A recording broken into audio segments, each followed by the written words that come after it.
My next guest has appeared in numerous films, including You've Got Mail and Waiting for Guffman. An amazing movie. Starting tomorrow, you can see her in Scream 3. Please welcome Parker Posey.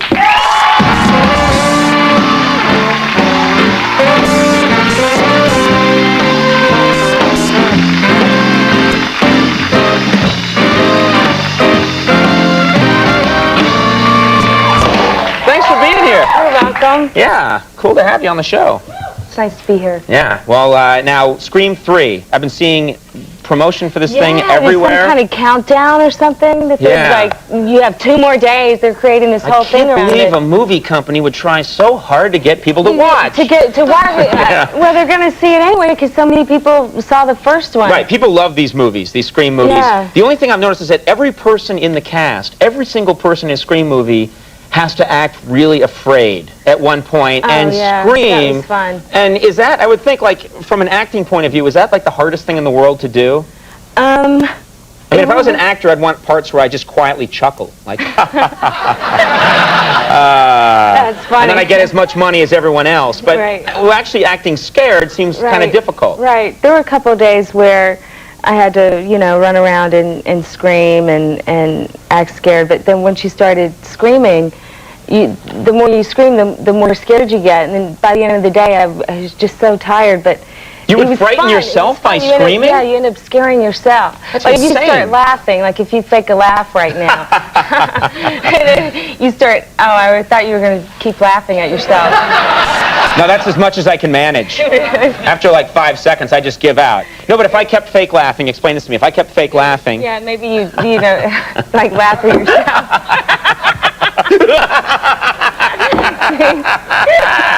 Andy's even laughing now. It doesn't work. Well, actually, oddly, it makes me scared. Yeah.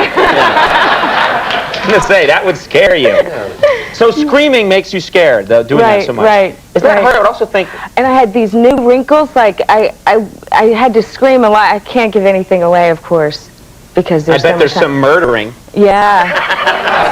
Good old-fashioned murder. Yeah. I think we can guess what's going to happen in Scream 3.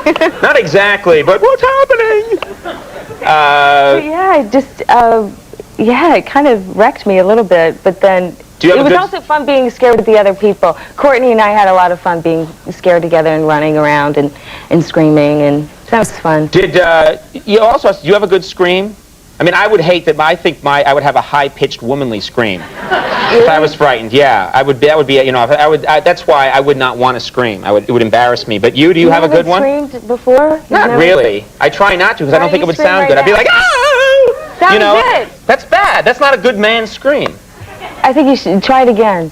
Ah!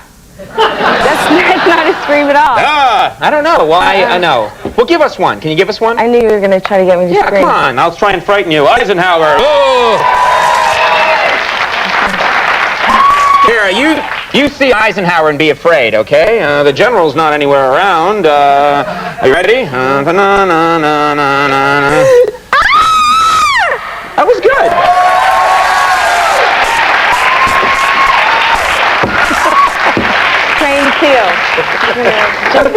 That would be very hard to scream to Eisenhower, a little Eisenhower mug. It was scary. You know, you've been called, I don't know if you're getting sick of this, but they call you the High Mistress of the Indies, and these independent movies. I've never been called the High Mistress. What have you been called? Indie Queen. Indie Queen. Queen of the Independents. Right. Indie Lady. Indie Princess. Right. Indie Girl. Right. Oh, you're that Indie Queen. Yeah, I've had people come up to me and say who comes up to you and says that? Whoever feels like it sometimes, you know. You're the Indie Queen. That's like the worst pickup line I've ever heard from a guy. Watch this, it's Parker Posey. Hey, Indie Queen. Yeah, it's pretty funny. There's this this guy in this bar came up to me a couple of weeks ago. Right. He's all drunk. Yeah.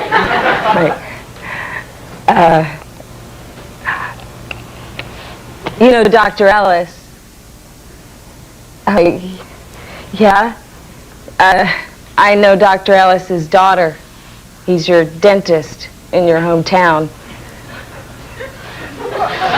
Yeah. Max, apologize. And, you know, like... He's good. Max likes a drink every now and then. He's good. He's a very good Yeah. dentist. But it's bizarre. That was weird, you know? It's Max's fault now. No, it's not your fault, Max. You're on the Broadway show. I mean, Taller Than a Dwarf, and yeah, it's a new play by I was going to say the Brien. name. You didn't trust me to say the name. I'm plugging it, man. Are you nervous about that? I started rehearsal 2 days ago, and yeah, I'm a little nervous, but I can walk to rehearsal, and we're going to go to Boston in middle of March, have a little couple-week theater run, Right. and then open in April. All right. So Well, come and see it. and you're it's in really that- funny. you're in It's that really show- funny. The cast is great.